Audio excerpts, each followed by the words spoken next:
हम। सही तरीका नरेंद्र मोदी के यहाँ जा रहे सवाल करने के लिए, जाने नहीं दे रहे हमें, उनके गुंडे हैं, जाने नहीं दे रहे ना। सीधा सवाल करने जाएंगे सीधा सवाल फेस टू फेस बात करेंगे, हमारे सामने तो आए वो हमारे तो सामने, वो मीडिया के सामने नहीं आते। ये देखिए उस पोस्टर पे आपने लिख दिया वसूली भाई इस्तीफा दो। वसूली भाई किसको बता रहे हैं? आज तक आपसे बात की नरेंद्र मोदी ने? की आपसे बात नहीं की, वो मन की बात करेंगे रेडियो पे। वसूली भाई किसको बता रहे हैं आप? मोदी जी की फोटो लगाई आप लोगों ने? दोनों है, गुरु चेले हैं ना, गुरु चेले हैं तो फोटो तो लगेगी। बीजेपी ने इसको अपना डर बना रखा है और डर दिखा के लोगों को फिर पैसा लेते हैं, ये साफ जग जाहिर है और साफ दिख रहा है। अभी आप लोग आगे जाने की कोशिश कर रहे हैं, बैरिकेडिंग आगे लगी है पुलिस। हम आगे जाएंगे, बीजेपी के मुख्यालय का घेराव करेंगे। नमस्कार, आप देख रहे थे जनता लाइव, मैं हूं आप साथ रवीना। जब से एसबीआई ने इलेक्टोरल बॉन्ड का डाटा सार्वजनिक किया है, जनता के सामने रखा है, विपक्ष बीजेपी पर लगातार हमले कर रहा है, लगातार हमलावर है। कहीं उसको हफ्ता वसूली सरकार बताया जा रहा है तो कहीं चंदा चोर सरकार के नाम से उनको नवाजा जा रहा है। और आज यूथ कांग्रेस भी सड़कों पर है उसी मुद्दों को लेकर। हाथ में आप देखिए जो प्ले कार्ड उन पर लिखा है, गंदा है पर धंधा है, ये सारी चीजों को लेकर सड़कों पर है। इनसे बातचीत कर लेते हैं। सर, आज यूथ कांग्रेस क्यों उतरा है सड़कों पर? देखिए, मैं कहना चाहता हूँ, राहुल जी शुरू से एक ही बात कहते हुए आ रहे हैं कि ये जो फर्जी शेल कंपनियों के द्वारा नरेंद्र मोदी जी को पैसे पहुंचाए जा रहे हैं, उसके लिए ईडी, सीबीआई और इनकम टैक्स एक तरीके से प्रॉपर्टी डीलिंग का काम कर रही है, एक तरीके से मीडिएटर का काम कर रही है। पहले ये डराते हैं, धमकाते हैं, उसके बाद चुनावी इलेक्टोरल बॉन्ड के द्वारा प्रधानमंत्री को पैसे पहुंचाने का काम करते हैं। आप मुझे बताइए, पुलवामा अटैक कब हुआ था? लगभग जनवरी फरवरी के समय हुआ था, और अप्रैल में पाकिस्तानी कंपनी से पैसे लिए गए। क्यों? बताइए क्यों? अभी सारी चीजें सामने भी आएंगी, अभी डेटा भी सामने आएगा, किसने किसको दिया वो भी आएगा। तो आप पहले ही सड़कों पर क्यों उतरे हैं? देखिए, मैं कहना चाहता हूं, आज देश क्या चाहता है? देश चाहता है कि ये जो चुनावी चंदा महा घोटाला जो हुआ है, वो सुप्रीम कोर्ट के अधीन, सुप्रीम कोर्ट के अधीन उसकी जांच होनी चाहिए। चंदा तो कांग्रेस को भी मिला है, सिर्फ बीजेपी। सुनिए, जांच होनी चाहिए ना।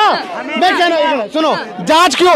हम तो कहना जांच होनी चाहिए, हम जांच से नहीं घबरा रहे, जांच होनी चाहिए। और जब तक जांच होनी चाहिए, जब तक प्रधानमंत्री भारतीय जनता पार्टी के अकाउंट सीज होने चाहिए। अकाउंट सीज की बात कर रहे हैं आप? इलेक्शन बिल्कुल हाँ, क्योंकि रीजन समझिए ना आप, चुनावी चंदा कैसे आ रहा है आप बताइए। अडानी को एक चिराग मिल गया है, केतली, चाय की केतली टाइप का चिराग मिल गया। जैसे जैसे उसको घिसते हैं ना, ऐसी ऐसी एक जिन निकला हुआ है और वो अडानी की सारी जरूरतें पूरी कर रहा है। बताइए कौन है वो जिन?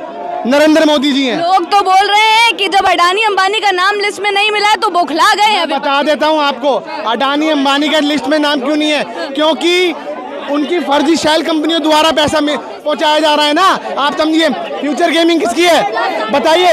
जिसका सालाना टर्नओवर 500 करोड़ है और वो 1600 करोड़ पैसे दे रहा है। बताइए कैसे दे रहा है? ये क्यों लिख के लाए हैं, डालो छापा करो वसूली? बिल्कुल, आज ईडी सीबीआई और इनकम टैक्स का क्या काम है बताइए आप? जहाँ छापे लगाने का काम करती है और पीछे से कान में बोलते जाइए चंदा देकर आइए। ये हो रहा है आज। राहुल गांधी हफ्ता वसूली सरकार तक बोल रहे, इतना बड़ा आरोप। बिल्कुल हफ्ता वसूली है सरकार, बिल्कुल। आप मुझे बताइए, हफ्ता वसूली नहीं है सरकार? आप बताइए। मैं कहना चाहता हूँ, क्यों घबरा रही है? मैं कहना तो कांग्रेस ने भी की है। मैं कहना चाह रहा हूँ, जांच होनी चाहिए। कोई बात नहीं, जांच होनी चाहिए। आप बताइए, ईडी, सीबीआई, इनकम टैक्स का क्या ये काम रहेगा? क्या मीडिएटर का काम रहेगा? डीलिंग का काम रहेगा? पहले छापे डलवा दिए और फिर कान में बोलते जाइए चंदा देकर आइए, ऐसे चलेगा बताइए? अरे लोगों ने संवैधानिक, जो आप नारेबाजी देख रहे हैं, हाथों में पोस्टर्स देख रहे हैं, ये संवैधानिक तरीका है? बताइए क्या? कार्यकर्ता बिल्कुल आगे बढ़ रहे हैं, यूथ कांग्रेस के कार्यकर्ता सीधा बैरिकेडिंग की तरफ जा रहे हैं और पुलिस बल सामने है, लेकिन फिर भी बढ़ते ही जा रहे हैं। अब आगे क्या कदम के रहने वाला है, क्योंकि आप ये भीड़ देखिए, हाथों में झंडा लेकर सीधा आगे जाने की कोशिश है कि ये बीजेपी सरकार तक पहुंचाया जा सके कि यूथ कांग्रेस भी मैदान में है और मैदान में उतरकर सवाल किए जाएंगे कि इन बॉन्ड्स के जरिए जितने पैसे मिले हैं, जिनको ये लोग वसूली का नाम दे रहे हैं, उनको स्पष्ट किया जाए और जनता के सामने एक साफ तस्वीर लोकसभा चुनाव से पहले निकल जो इन्होंने इलेक्टोरल स्कैम्स का जो धंधा बना रखा है बीजेपी वालों ने, उसके लिए आज हम सड़कों पे उतर रहे हैं। यूथ कांग्रेस, हम इनसे इस्तीफा मांग रहे हैं। जो इस्तीफा मांग रहे हैं। जो इन्होंने धंधा बना रखा है, इन लोगों ने, नरेंद्र मोदी जी ने जो ये कर रखा है, बड़े बड़े स्कैम कर रखे हैं। ये जो इलेक्टोरल बॉन्ड स्कैम हिंदुस्तान का सबसे बड़ा स्कैम है। आज इसके लिए आवाज उठानी पड़ेगी लोगों को। लेकिन सवाल तो ये भी है कि कांग्रेस को भी मिला है चंदा। इनका धंधा देखिए, बड़ी बड़ी कंपनीज को ये ईडी का डर दिखाते हैं, ये ईडी का डर दिखा के बड़ी बड़ी कंपनीज को डराते हैं और फिर उनसे पैसा लेते हैं। आप देखिए 30 में से कम 14 ऐसे लोग हैं जिनके ऊपर ईडी का कहीं ना कहीं नोटिस आया है और फिर इनकी पार्टी को इन्होंने वो दे रखा है। ये कहाँ की नीति है? ये साफ साफ जग जाहिर है कि बीजेपी ने इसको अपना डर बना रखा है और डर दिखा के लोगों को फिर पैसा लेते हैं। ये साफ जग जाहिर है और साफ दिख रहा है। अभी आप लोग आगे जाने की कोशिश कर रहे हैं, बैरिकेडिंग आगे लगी है पुलिस। हम आगे जाएंगे, बीजेपी के मुख्यालय का घेराव करेंगे। ये सीधा सीधा लिख रखा है कि वसूली भाई इस्तीफा दो। इस तरीके के पोस्टर है जिसमें मोदी जी को सीधा सीधा ये लोग वसूली भाई के नाम से कह रहे हैं। यहाँ पर ठीक आगे पुलिस बल तैनात है, बैरिकेडिंग लगी हुई है, फिर भी कहाँ जाने की कोशिश कर रहे हैं आप लोग? जी, ये जो भारत देश में आज़ादी के बाद जो सबसे बड़ा भ्रष्टाचार हुआ है वो नरेंद्र मोदी की सरकार द्वारा हुआ है। ये इलेक्टोरल बॉन्ड जब लाया गया तो राहुल गांधी जी ने ट्वीट किया था कि भारत का सबसे बड़ा भ्रष्टाचार होने जा रहा है, लेकिन कल ही ये परसों ये आई और राहुल गांधी जी की एक बार फिर बात सच हो गई है कि ये बहुत बड़ा स्कैम है। जैसे इन पे ईडीआई सीबीआई की रेड पड़ी और अगले महीने इन्होंने बीजेपी को बॉन्ड दे दिया तो इन पे तुरंत कार्रवाई रुक गई और तुरंत ये दूध के दूल्हे बन गए और तुरंत इनका बिजनेस सेटल हो गया। मतलब ये जितनी भी कंपनी हम अंबानी अडानी बोलते थे हम दो हमारे दो, लेकिन हम दो तो थे ही और इतने सारे भी निकले इनके। देखिए आप फिर से अडानी अंबानी का नाम लेकर आए, लिस्ट में कहीं भी नहीं मिला है और सरकार और जो विपक्ष के सत्ता पक्ष के लोग हैं कि यही बोल रहे कि विपक्ष को हजम नहीं होगी ये बात कि उनका नाम नहीं। अभी कहीं बॉन्ड जो है उन पे नाम शेयर नहीं की गए। कल भी सुप्रीम कोर्ट ने एसबीआई को फटकार लगाई है और वो एसबीआई क्यों छुपा रही है? एसबीआई पूरे क्यों नहीं इशू कर रही? उसमें पक्का अंबानी अडानी का हाथ है, इसलिए वो इशू नहीं कर रही। अमित शाह जी साफ साफ बोल रहे कि काले धन को रोकने के लिए लाए गए थे, अब चिंता है कि दोबारा काले धन आ जाएगा। अमित शाह को ने बोला कि कांग्रेस से कोई भी आ जाए चैलेंज कर रहा है। प्रधानमंत्री को बोलो कि हमारे राहुल गांधी से बात कर ले, ओपन चैलेंज है, ओपन डिबेट खुला हुआ है, कभी भी आ जाए, चुनाव करवाने की जरूरत नहीं पड़ेगी। तो अभी कहाँ जा रहे हैं आप लोग, क्या करने की कोशिश है? अभी हम जाएंगे, अपना हिसाब मांगेंगे, जो वसूली की है छापामार वसूली, इसका मोदी जी से हिसाब मांगेंगे और ये जो इनको जो बचाने की कंपनियों को बचाने का है हम इनसे हिसाब मांगेंगे और हम बैरिकेड टाइप के हम हिसाब मांगने क्या जाएंगे। बोल रहे कि बैरिकेडिंग से आगे जाएंगे? इतनी पुलिस बल तैनात है। बैरिकेडिंग से जरूर आगे जाएंगे। क्या ये जो सवाल आप लोग लेकर आए हैं, क्या लग रहा है कि इनके जवाब मिलेंगे? लोकसभा चुनाव बिल्कुल आ गए हैं। लोकसभा चुनाव जरूर है, लेकिन जो मोदी जी जो बार बार हमारी जेब काटती है बार बार, और मोदी जी जो डंडा लेके खड़े होते हैं, ये नहीं चलने वाला है। हम जनता के बीच रोजगार का मुद्दा, महंगाई का मुद्दा लेके जाएंगे और हम 2024 में सरकार बनाएंगे। सत्ता पक्ष बोल रहा है कि कांग्रेस लगातार कमजोर होती जा रही है। कमजोर नहीं हो रही है, इंडिया अलायंस मजबूत है और इंडिया अलायंस 2024 में बनाएगा सरकार। देखिए तो आप ये तस्वीरें देख लीजिए कि ये लोग साफ साफ बोल रहे थे कि बैरिकेडिंग से आगे जाने की कोशिश करेंगे और वही करने की अभी कोशिश है। ये लोग खड़े हो गए हैं, बिल्कुल इसके सामने बैठे थे, अब आगे जा रहे हैं कि उस बैरिकेडिंग को पास करके बीजेपी मुख्यालय का घेराव ये लोग कर सके। और ये जो सवाल इनके मन में है, ये सवाल सरकार के कार्यकर्ता है हाथों में पूरी लिस्ट लेकर आए हैं, हाथों में ऐसे ऐसे नारे लिख कर लाए हैं जिसमें पीएम मोदी की फोटो है, इलेक्टोरल बॉन्ड स्कैम उसको नाम दे दिया है, चंदा लो धंधा दो, गंदा है पर धंधा है, इस तरीके के नारे और बैरिकेडिंग से आगे बढ़ने की कोशिश कर रहे हैं। कहाँ जा रहे हैं सर, क्यों उतरे हैं सड़कों? हम बैरिकेड तोड़कर एसबीआई के हेड ऑफिस जाने की कोशिश कर रहे हैं ताकि वो आज ना जो हिंदुस्तान की प्रशासन है, जो हिंदुस्तान का जुडिशरी है, उसको वो उसकी नहीं सुन रहे हैं, क्योंकि उनसे डाटा मांगा जा रहा है कुछ और दे कुछ रहे हैं। वो बैरिकेडिंग पे चढ़ गए हैं आप लोग, पुलिस बल है, फिर भी आगे बढ़ने की कोशिश है। हम बैरिकेड तोड़ के आगे जाएंगे। क्यों जाना है बैरिकेडिंग? हम नरेंद्र मोदी से एक सवाल करना चाहते हैं कि आपने बोला था ना खाऊंगा ना खाने दूंगा, आज ये खा भी रहे हैं और खिला भी रहे हैं, जिसके तहत दिल्ली के अंदर 6 सांसदों के टिकट काट दिए गए। जिन जो 6 सांसद अगर इतने अच्छे होते और उन्होंने ना खाया होता तो आज उनके टिकट नहीं कटते। आज उन्हें पता था कि इन्होंने करप्शन किया है, लोग इन्हें लात मार के भगाने वाले हैं, इसलिए उन्होंने टिकट काट दिया। लेकिन अपना बात छुपा रहे, कांग्रेस अपने 1400 करोड़ पर कोई बात नहीं कर रही है, बीजेपी की 6000 करोड़ पर जरूर बात कर रहा है। हम बीजेपी के 6000 करोड़ बात कर रहे हैं, वो हमारे 1400 करोड़ बात करें ना, क्यों नहीं करते बात? उन्हें पता है ये हिंदुस्तान के यूथ कांग्रेस की 50 रुपए की जो मेंबरशिप हुई है उसका पैसा है, ये NSY की जो मेंबरशिप हुई है उसका पैसा है, जो कांग्रेस में मेंबरशिप हुई है उसका पैसा है। ये किसी हराम की कमाई नहीं है। जो हम जिन्होंने हमें चंदा दिया है अपनी मर्जी से दिया है, हमने छीना नहीं है किसी से, इन्होंने छीना है चंदे को। इन्होंने बीजेपी बोल रही है कि अगर सत्ता में पार्टी होगी तो उनको ज्यादा चंदा मिलेगा, ये तो एक आम बात है। बहुत अच्छी बात कह रही है वो। मिलेगा मिलेगा कैसे? डरा के धमका के। आज जो कांग्रेस ने कभी 50 साल के अंदर ये राजनीति नहीं की, किसी कंपनी को डराया जाए, किसी को धमकाया जाए और चंदा वसूल किया जाए। आज इन्होंने ये सही बात कही है, जो सत्ता में होगा उसको ज्यादा चंदा मिलेगा। धमका के, डरा के और गिरवान पकड़कर CBI ED के बहाने आज जो चंदा लेने का काम किया है, इन चंदाखोरों को इस देश का जवाब देना पड़ेगा। जो हमारा पैसा, हिंदुस्तान की आम जनता का पैसा इन्होंने चंदे के रूप में लिया है। लेकिन क्या हफ्ता वसूली सरकार नाम दे रहे हैं, सही मान रहे हैं आप इस चीज? बिल्कुल सही मान रहा हूँ। हफ्ता वसूली, पर डे वसूली, हफ्ता तो 7 दिन में आता है, पर डे वसूली इस सरकार को नाम देना चाहिए। और मोदी जी, आपने नारा दिया था ना खाऊंगा ना खाने दूंगा, आप खा भी रहे हैं और खिला भी रहे हैं। अमित शाह जी बोल रहे हैं कि काले धन को बंद करने के लिए लाए गए थे, अब दोबारा से काला धन पनप जाएगा। नकदी में पहले पैसे लेते थे।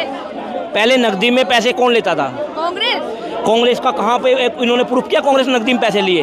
अब काला धन ज्यादा, वो उनको पता है कि काले धन को व्हाइट में कैसे करना है। नोटबंदी की उन्होंने, 1000 का और 500 का नोट बंद कर दिया। जो सरकार अपना बनाया हुआ 2000 का नोट 7 साल नहीं चला पाई, क्या वो देश को चलाने के लायक है? वो काले धन की और सफेद धन की बात करते हैं। इलेक्ट्रिक बोर्ड कौन लाया? ये सरकार लाई। ये सरकार जब लाई इलेक्ट्रिक बोर्ड तो इसलिए लाई ताकि हम डरा धमका के 400 करोड़ किसी के पास ED CBI को भेज के उसको 400 करोड़ उस पर 400 करोड़ का कर्जा है, उससे 200 करोड़ ले लेंगे, उससे 800 करोड़ का लोन दे देंगे। लेकिन सर अभी तो पूरा डेटा सामने नहीं आया है, अभी भी डायरेक्ट फंडिंग सामने नहीं आई है। आप लोग पहले ही सड़कों पर उतर गए। मैडम डेटा आ तो गया, एक पूरा तो आने दीजिए। पूरा क्या, जितना आ गया उसकी तो बात करें। पूरा आएगा पूरे की बात करेंगे। वो तो 1400 करोड़ की बात ही नहीं करते हमारी, जो हमारे पास आया है। हम बात तो कर रहे हैं 6000 करोड़ की। तो आप 1400 की बात होगी तो आपकी भी तो चीजें सामने आएंगी, डर नहीं? हम जवाब देंगे ना मैडम, हमारे पास कहाँ से आया ये जवाब दें। इनके पास कहाँ से आया? किसी के पास ED CBI भेज दिया आपने, उस पे 400 करोड़ का कर्जा है, उसने 600 करोड़ आपको दे दिया वापस, 400 करोड़ बचा लिया और फिर 600 करोड़ देने के बाद में 6000 करोड़ का उनको लोन दे दिया। तो ये सवाल कीजिए, ऐसे चढ़ना, हाथों पर पोस्टर करना, पुलिस से सवाल करें हम? ये सही तरीका है? नरेंद्र मोदी के यहाँ जा रहे सवाल करने के लिए, जाने नहीं दे रहे हमें, उनके गुंडे हैं। जाने नहीं दे रहे ना। सीधा सवाल करने जाएंगे? सीधा सवाल, फेस टू फेस बात करेंगे, हमारे सामने तो आए वो हमारे तो सामने, वो मीडिया के सामने नहीं आते। ये देखिए उस पोस्टर पे आपने लिख दिया वसूली भाई इस्तीफा दो। वसूली भाई किसको बता रहे? आज तक आपसे बात की नरेंद्र मोदी ने? की आपसे बात नहीं की? वो मन की बात करेंगे रेडियो पे। वसूली भाई किसको बता रहे हैं आप? मोदी जी की फोटो लगाई आप लोगों ने? दोनों है। गुरु चेले हैं ना, गुरु चेले हैं तो फोटो तो लगेगी। आज SBI है, SBI को कौन चला रहा है? नरेंद्र मोदी चला रहे हैं। आज तक सरकार कभी SBI को चलाते नहीं आई, आज नरेंद्र मोदी और ये अमित शाह SBI को चला रहे हैं। आज आप लोग आगे जाने के मानेंगे, आप बोल रहे हैं? बिल्कुल जाएंगे मैडम। बैरिकेडिंग रोके, पुलिस फोर्स रोके, कोई भी रोकता है? छाती पे खड़ा होकर सवाल करेंगे सरकार के। दायरे में हो रहा जो अभी कुछ हो रहा, संविधान और कानून के दायरे में बात कर रहे हैं। किसी के साथ कोई गलत नहीं, पुलिस प्रशासन हम सबका मान सम्मान करते हैं। जो भी काम होएगा संविधान के दायरे में होगा। तो मतलब अभी जो बैरिकेडिंग पर चढ़े हुए थे, हाथों में झंडा लेके, पोस्टर लेके, कोई दिक्कत नहीं है उससे? देखिए मेरी बात सुनिए। हाँ। ऐसा है, विरोध करने का तरीका है। विरोध का अगर हम सड़क पर जाते तो 144 धारा लगती। अब हम पता कहाँ खड़े, ये हमारा खुद का घर है, ये कांग्रेस मुख्यालय है, हम कांग्रेस मुख्यालय में हैं। ये कि बीजेपी लगातार नकार रही है, आप लोग आरोप तो लगा रहे हैं और 2024 के चुनाव भी नजदीक आ गए हैं, अब तो ऐलान भी हो मैंने चोरी की है। चोर बोलता है कभी चोरी की है मैंने? पुलिस मारती है, पीटती है, चोर कभी बोलता है नहीं मैंने चोरी की है। अभी एक लूट हुई 6 करोड़ रुपए की लूट हुई। कहाँ पे? प्रगति मैदान हुई लूट, उसको पकड़ लिया गया पुलिस ने, उससे 6 करोड़ रुपए वसूल कर लिए। उसने बोला मैंने किया है, उनने 1 रुपया वसूल नहीं कराया। तो ये वसूली भाई कैसे करा देंगे? वसूल नहीं करा पाएंगे। अभी भी वसूली भाई बोल रहे हैं, कोई डर ही नहीं लग रहा है ऐसे? मैडम देखो, डर तो है हमारे अंदर, एक डर का माहौल हमारे अंदर बना हुआ है, देश के हर नौजवान के अंदर बना हुआ है। आज वो पढ़ लिख के रोड सड़कों पे धक्के खा रहा है और इस तरह से प्रोटेस्ट कर रहा है, ये डर का माहौल तो है। आज हमें गवर्नमेंट जॉब नहीं है, सरकार ने सारी गवर्नमेंट जॉब खत्म कर दी। सारे इन्होंने अपने सारे जो प्रेस थे सारी बेच दिए, रेलवे बेच दी, पेट्रोल पंप बेच दिए और हवाई अड्डे बेच दिए। 2 रुपए सस्ता तो कर दिया पेट्रोल, खुशी नहीं हो रहे आप लोग? 2 रुपए कुछ है, कहाँ से डलवाएंगे? जब 10 रुपये होंगे ना 2 रुपये सस्ते कहाँ से डलवाएंगे मैडम? नहीं डलवा पाएंगे हम, क्योंकि इन्होंने सारा पैसा वसूल कर लिया है। हमारा जो पैसा हम तक पहुंचना था वो पैसा हमारे पास तक नहीं पहुंचा, वो चंदे के थ्रू इनके पास पहुंच चुका है और उन्होंने वसूल करके अपने पास वो रख लिया है। चलिए, बहुत बहुत शुक्रिया आपका। तो जवाब में यही इन लोगों के आ रहा है कि जो भी चंदा था उसको वसूल कर लिया गया है और जो जनता की चीज़ है, जनता की एक अमानत है, वो पॉलिटिकल पार्टियों में, राजनीतिक पार्टियों में आपस में घूम रही है। सीधा सीधा बोल रहे हैं कि आगे जाने की कोशिश तो रहेगी कि मोदी जी से सीधा जाकर सवाल किया जा सके कि इतना सारा पैसा कहाँ से आ रहा है, और जो सवाल बने हुए हैं डोनेटिंग को लेकर, जिन्होंने इलेक्ट्रॉनिक बॉन्ड खरीदे हैं उनको लेकर, उन सवालों का जवाब ले सके। अभी आगे दिखाते हैं कि क्या ये लोग करेंगे और इसी प्रकार जनता की मदद तो पहुंचाते रहेंगे। बने रहे हमारे साथ। शुक्रिया।